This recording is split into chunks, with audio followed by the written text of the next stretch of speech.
আচ্ছা, যদি বলি তিয়েনসিনের সন্ধি কাদের মধ্যে হয়েছিল? তিয়েনসিনের সন্ধি কত সালে হয়েছিল? প্রথম ওইফেন যুদ্ধ কত সালে হয়েছিল, কাদের মধ্যে? সিমনোসিকের সন্ধি কাদের মধ্যে হয়েছিল?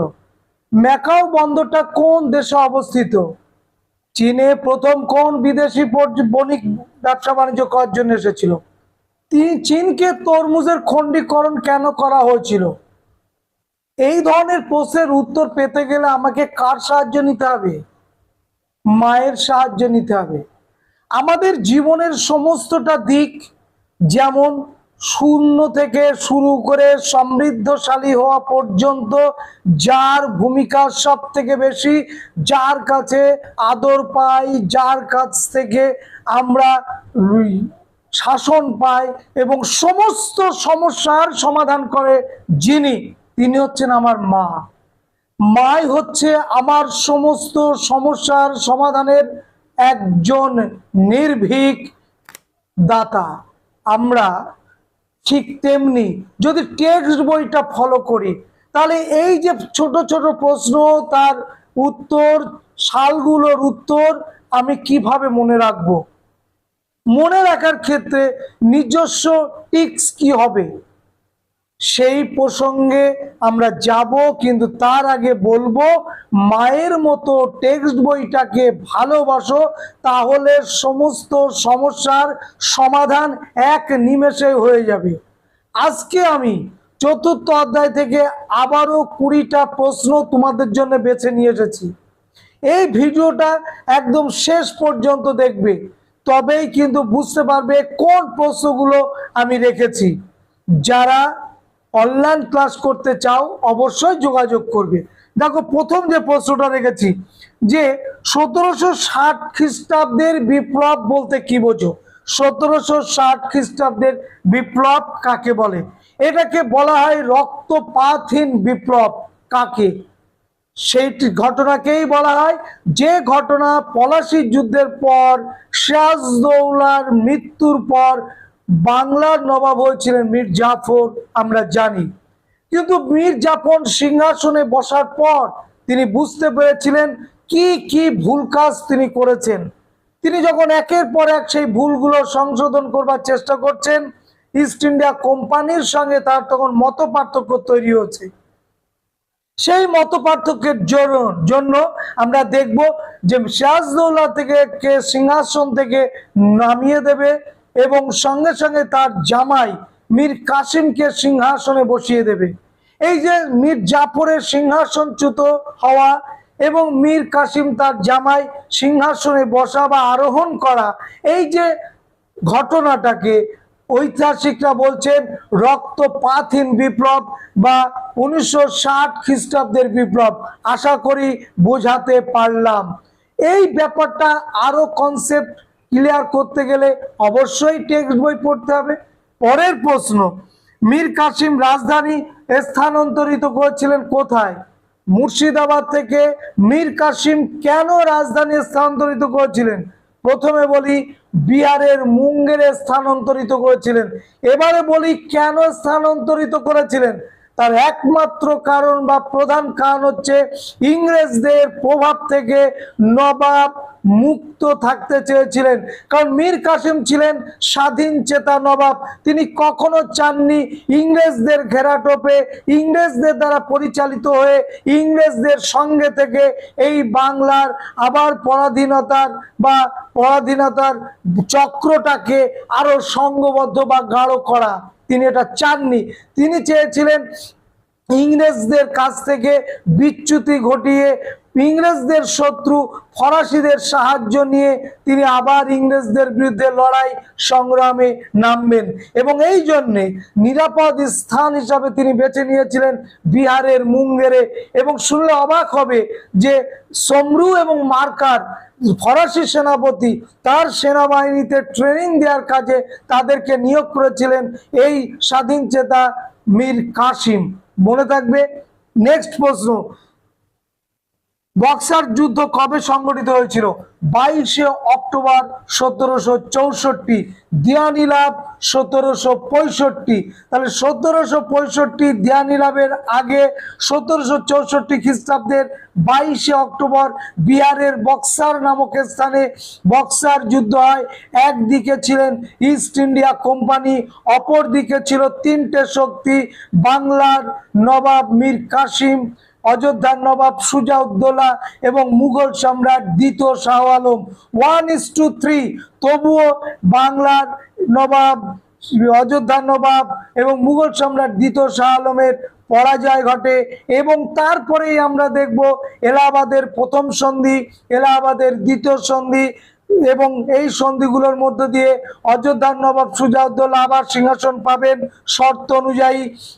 মুঘল সম্রাট শাহ আলম তিনিও সম্রাট হবেন শর্ত অনুযায়ী এবং তার পরের বছর দেখব দ্বৈত শাসন এবং সেই দ্বৈত শাসনের পর দিয়ানি লাভের পরে দিয়ানি লাভ 1765, দ্বৈত শাসন 1765 এবং তারপরে আমরা দেখব যে বাংলায় 76-এ মন্বন্তর রেজা খাঁ সিতাব রায়ের হাত ধরে।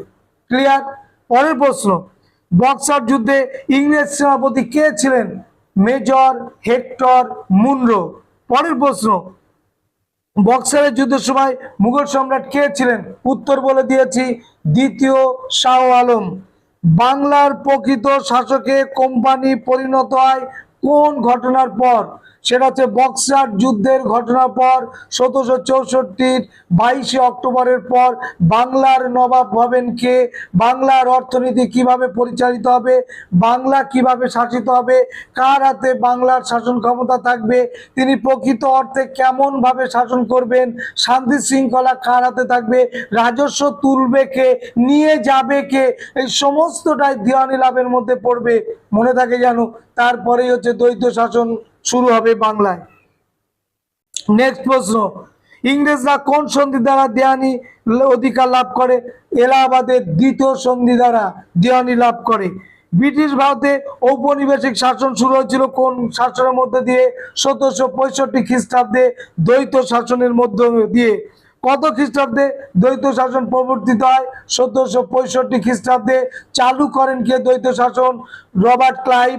কোথায় চালু করেছিল? বাংলা বিহার উড়িষ্যা অর্থাৎ সুবে বাংলায়। এবং কে দ্বৈত শাসন অবসান ঘটিয়েছিল? Warren Hastings. কত সালে দ্বৈত শাসন অবসান ঘটে? 1772 সালে। পরের প্রশ্ন, 76-এর মন্বন্তর সংগঠিত হয়েছিল কত সালে? 1770। বাংলা 1176, তাই 76-এর মন্বন্তর বলা হয়। তোমরা জেনে রাখো মন্বন্তর কিন্তু দুটো হয়েছিল, একটা হচ্ছে 1770 ইংরেজি সাল, ওই একই সালে বাংলায় 1176 সালে, আর একটা কিন্তু 50-এর মন্বন্তর হয়েছিল দ্বিতীয় বিশ্বযুদ্ধের সালে 1943 সালে ইংরেজি, মনে থাকে জানো। নেক্সট, কোন গভর্নরের আমলে 76-এর মন্বন্তর দেখা দিয়েছিল? অর্থাৎ বাংলায় এই 76-এর মন্বন্তরের সময় কোন গভর্নর ছিল? ভীষণ ইম্পর্টেন্ট প্রশ্ন, চাকরি পরীক্ষা আসে। তিনি হচ্ছেন কার্টিয়ার, মনে থাকে জানো, কার্টিয়ার। এবং সেই সময় বাংলার নবাব কে ছিল? নজমউদ্দৌলা। আবারও বলছি, 76-এর মন্বন্তরের সময় বাংলার নবাব যিনি ছিলেন তার নাম হচ্ছে নজমউদ্দৌলা। আর কার্টিয়ারের আমলে এই 76-এর মন্বন্তর ঘটেছিল। নেক্সট, কে বাংলার দ্বৈত শাসন অবসান ঘটান? বলে দিয়েছি, ওয়ারেন হেস্টিংস 1772 সালে। পরের প্রশ্ন, হায়দার আলী কোথাকার শাসক ছিলেন? মহীশূরের শাসক ছিলেন। মহীশূরের এই শাসক যুদ্ধরত অবস্থায় মৃত্যুবরণ করেন, তবুও ইংরেজদের কাছে নিজেকে ধরা দেননি। সেম ঘটনা ঘটেছিল তার পুত্র স্বাধীন চেতা টিপু সুলতান, সেও 1799 খ্রিস্টাব্দে চতুর্থ ইং মহীশূর যুদ্ধের যুদ্ধরত অবস্থায় মৃত্যুবরণ করেন, তবুও কিন্তু তিনি ইংরেজদের হাতে নিজেকে সমর্পণ করেননি, মনে থাকে জানো। এবং শুনলে অবাক হবে, 1792 সালে টিপু সুলতান শ্রীরঙ্গপত্তমের সন্ধি করেছিল ইংরেজদের সঙ্গে। শ্রীরঙ্গপত্তমের সন্ধিতে টিপু সুলতানের পরাজয় হয়েছিল। যুদ্ধের ক্ষতিপূরণ হিসাবে তার দুই পুত্রকে ইংরেজদের কাছে জামিন স্বরূপ রেখেছিলেন এই টিপু সুলতান, তবু ইংরেজদের অধীনে কিন্তু নিজেকে সঁপে দেয়। দেননি। এই স্বাধীন চেতা মানুষগুলোকে আমরা আজকে সম্মান দেখাতে পারছি না, এই ইতিহাস আমরা জানাতে পারছি না। এটা আমাদের দুর্ভাগ্য যে ভারতবর্ষে ইংরেজদের বিরুদ্ধে এই রকম স্বাধীন চেতা মানুষ ছিল মহীশূরের পিতা পুত্র হায়দার আলী এবং টিপু সুলতান। পরের প্রশ্ন, যে সন্ধি দ্বারা প্রথম ইং মহীশূর যুদ্ধের অবসান হয় তার নাম কি? মাদ্রাজের সন্ধি। পরের প্রশ্ন, ইংরেজরা কোন সন্ধির মাধ্যমে মারাঠাদের নিজেদের পক্ষে নিয়ে এসেছিল? সলবাই সন্ধি, সময়কাল 1782 সালে। ম্যাঙ্গালোরের সন্ধি স্বাক্ষরিত হয় কত সালে? 1784 সালে। পরের প্রশ্ন, কোন সন্ধির শর্ত অনুসারে টিপু সুলতান তার দুই পুত্রকে ইংরেজদের হাতে তুলে দিয়েছিলেন? উত্তর হচ্ছে চতুর্থ ইং মহীশূর যুদ্ধের মধ্য দিয়ে, শ্রীরঙ্গপত্তমের সন্ধির মধ্য দিয়ে 1792 সালে। পরের প্রশ্ন, শ্রীরঙ্গপত্তমের সন্ধি কত সালে হয়? 1792 সালে। এবং কে মহীশূরে স্বাধীনতার বৃক্ষরোপণ করেছিলেন? তার নাম হচ্ছে টিপু সুলতান। তোমরা 9-এ পড়ে রয়েছো যে টিপু সুলতান ফ্রান্সে জ্যাকোবিন দলের সদস্য ছিল এবং ফরাসি বিপ্লবের সাম্য মৈত্রী স্বাধীনতা বাণীকে যিনি শ্রদ্ধার চোখে দেখেছিলেন এবং ফ্রান্স থেকে তিনি যে গাছ নিয়ে এসেছিলেন সেই গাছকেই বলছেন স্বাধীনতার বৃক্ষ, এবং সেই গাছ রোপণ করেছিলেন মহীশূরে। এবং মহীশূরের এই শাসক টিপু সুলতান জ্যাকোবিন দলের সদস্য ছিলেন এবং ফরাসি বিপ্লবকে তিনি মনে প্রাণে গ্রহণ করেছিলেন, যেমন মনে প্রাণে গ্রহণ করেছিল রাজা রামমোহন রায়। তাহলে আজকের এই 20টা প্রশ্ন দিলাম, দিতে থাকবো। তোমরা অবশ্যই ভিডিওটা শেষ পর্যন্ত দেখবে এবং দেখার পরে অপেক্ষা করবে নেক্সট ভিডিও পাওয়ার ক্ষেত্রে, সেই আশা রেখে সবাইকে ধন্যবাদ জানিয়ে আজকের ভিডিও এখানে শেষ করলাম।